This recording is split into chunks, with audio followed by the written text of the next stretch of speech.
Assalamualaikum warahmatullahi wabarakatuh. Saya Siska Damayanti SD dengan NIM 4114230014 kelas C Prodi Pendidikan Matematika. Dalam video ini saya akan membahas tentang korupsi, ragam, dan hukumannya. Adapun video ini dibuat untuk memenuhi tugas mata kuliah Pendidikan Agama Islam yang diampu oleh Ibu Profesor Dr. Novianti Dejafri SPDI MPDI. Adapun pokok bahasan yang akan saya bahas yaitu konsep korupsi dan pencegahan perspektif Islam. Baiklah, langsung saja ke pokok bahasan yang pertama, yaitu pengertian korupsi. Korupsi adalah penyalahgunaan kekuasaan publik atau jabatan untuk memperoleh keuntungan pribadi dengan melanggar aturan yang berlaku. Yang kedua, penyebab korupsi.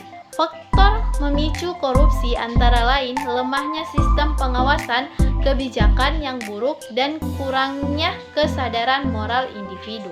Yang kedua yaitu dampak korupsi.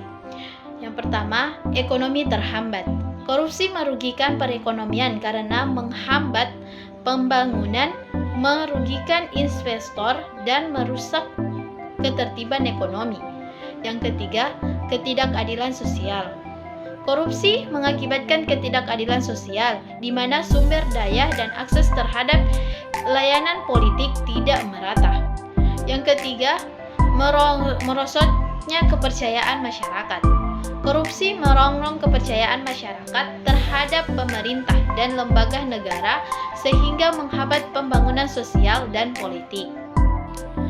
Materi selanjutnya yaitu hukuman bagi pelaku korupsi. Yang pertama, tindakan pidana korupsi. Tindakan pidana korupsi diancam dengan hukuman pidana penjara dan denda sesuai dengan ketentuan yang berlaku. Yang kedua, tindakan pidana khusus. Bagi koruptor dengan jumlah kerugian negara yang besar dapat dikenakan hukuman seumur hidup atau hukuman mati. Yang ketiga, sita jasa. Selain hukum pidana, pelaku korupsi juga dapat dikenakan sanksi berupa pencabutan gelar, pengurangan hak-hak politik, dan pengembalian aset yang diperoleh secara korupsi. Yang ketiga, pencegahan korupsi dalam perspektif Islam. Yang pertama, prinsip keadilan. Islam menganjurkan penerapan prinsip keadilan dalam sistem pemerintahan agar tercipta penegakan hukum yang adil dan tidak memihak. Yang kedua, ketaatan dan kewajiban. Menegakkan ketaatan dan kewajiban sebagai sarana pencegahan korupsi dalam masyarakat.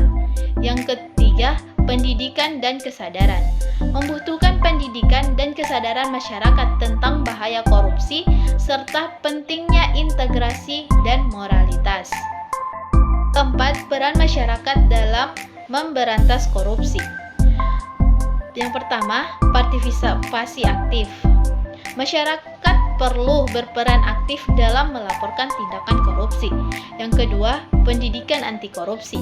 Menyelenggarakan program pendidikan anti korupsi untuk mengedukasi masyarakat. Yang ketiga, pemenuhan kebutuhan dasar.